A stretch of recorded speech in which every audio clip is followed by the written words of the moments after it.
In my association with Project Blue Book, I know very well that it was not a scientific project.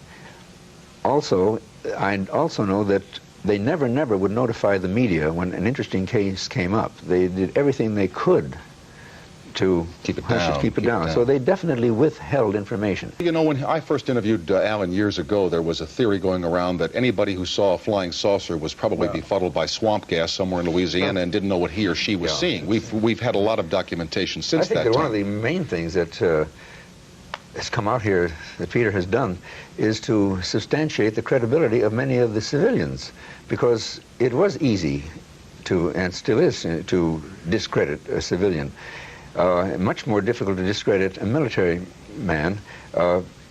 In Blue Book, for instance, we would get reports from military pilots, and that was particularly embarrassing to the Air Force, because after they had trained those men, and they couldn't very well, they could say that a civilian pilot might have been untrustworthy, but they could hardly say that to of their own military pilots, and we got case after case after case from military pilots which never hit the press. There are three things about this whole thing, Tom, that no one can deny. They're incontrovertible points. Even the grossest skeptic can't deny them. First of all is that the UFO reports not only exist but persist. See, when I started with the Air Force, I thought that this was a fad. In a few years would just disappear. Be all over, okay.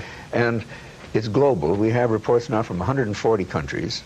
I mean, practically as many countries as there are in the United Nations.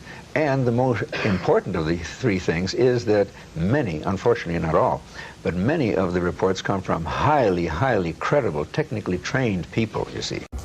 The phenomenon has not changed a great deal. It has not changed materially since 1947. And I'm quite sure that neither we nor the Russians had anything like the capabilities demonstrated by the UFOs in 47. I don't think we have now. So I've given up the whole idea that it could possibly be from any place on Earth.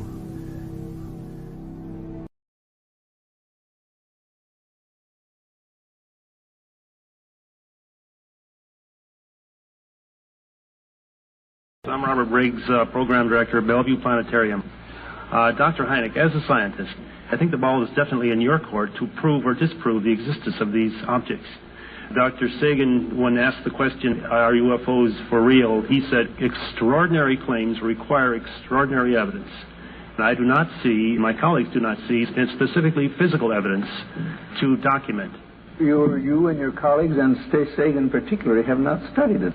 Sagan and I were at Harvard together, and we were talking about UFOs, and he, of course, poo-pooed it. And I said, well, what do you think about the Homer, New York case? Never heard of it. What do you think of the Monticello, Wisconsin case? Never heard of it. And I went down the line, case after case after case. You'd never heard of him, never studied him. And I said, Carl, darn it, you know as well as I do that for a scientist, he speaks on something, he should be familiar with the literature, he should have studied it. I said, yeah, he says, but I don't have time for that sort of stuff.